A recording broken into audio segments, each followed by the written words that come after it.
after ng doon ng paglalagyan natin. Pagkatapos, magbukay lang ulit ng 2 blocks, both sides. Doon sa tapat, ang gagawin natin piston door.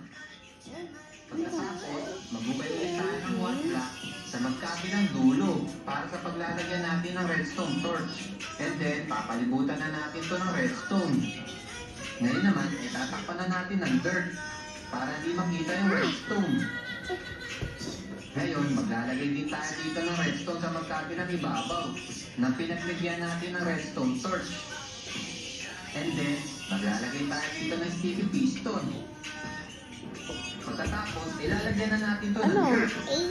Ayun, ayun na talagang gumawa ng 2x2 na piston door. Nasundan niyo ba mga tropa? Ngayon naman, maglalagay tayo dito ng mga pressure plate. Ito yung magiging switch ng pintuan natin. Tara, subukan nga natin. Ayos, gumagana na nga yung ginawa natin. Mamaya, abangan nyo kung ano yung nasa loob ng secret house natin. Wow! Ang ganda ng tignan ng dirt lato-lato natin, oh. Ang lupit. Ayos mga taropa, tapos na tayo. Napaka-basic naman itong lato-lato na to. Eh, ikaw ba dyan, Fred? Tapos ka na ba dyan? Hindi pa, nahihirapan ako. Naku po, bilisan niyo naman kasi ako kanina pa ako tapos dito.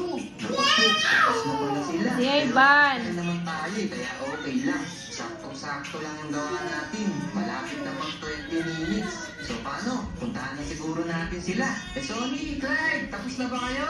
Oo, tapos na. Hindi, tapos na. Basic lang pala. O sige, kanino unahin natin? Sa akin na, umayin na yun sa akin. Mas maganda to. Sige, sige, tara. Muna kay Clyde kasi parang ako na mananalo na ito eh.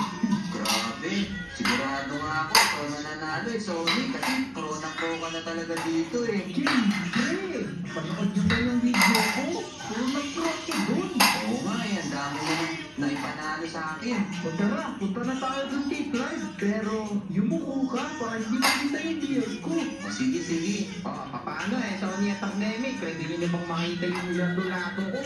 Oo naman, ready na. Ikaw ba, Sony? Ready na, kanina pa. We, sabi ni Sony sa akin kanina Pandemic, mahirapan daw siya. Naku po, mukhang mananalo yata tayo sa kanya. Eh, hindi ko tayo yun. Hindi nga ako pinawisan sa build na to eh. Pero teka, Clyde, baka naman gumamit ka ng cheat, ha? Hindi ako gumamit ng shit ng Demi kahit ngayon lang. Kasi sabi mo eh. Bagay, patas nga pala yung laban. Nahog ko no, te. Okay, unahin na natin. Zia. tayo. O sige, tara dito. Yung pupunta. Jelle. O tara, Sony, tingin mo. Matupit tong gawa ni Clyde. Yan, palagi lang yan ng cheat. Kaya, Nahog ko, noy. Ano naman ang mga cheat neto? Oo, huwag na kayo magdandalan dyan. Tingnan nyo na yung build ko. Sige, bibilang ako. 3, 2, 1. Tingnan nyo. Wow! Ang galing! Ang galing! Te! Kuha niya yung lato-lato. Zia, oh. Na kanina. Mami, no? Ay, nahog ko na ba? Nahog ko na. Ayan, pili ko nga ako yung mananalo ngayon. Tay ko hasa ko noy. Walang yun, pero ako talaga yung mananalo. Ako yung panalo. Kaya lang, Clyde, bakit? Bakit mo ang among tayo? Ako, nakalimutan ko kanina. Nakapos na ako sa time, kaya set na lang yung ginamit ko. Sa bagay, maganda pa rin naman kahit na gawa siya sa dirt. Aba, syempre, maganda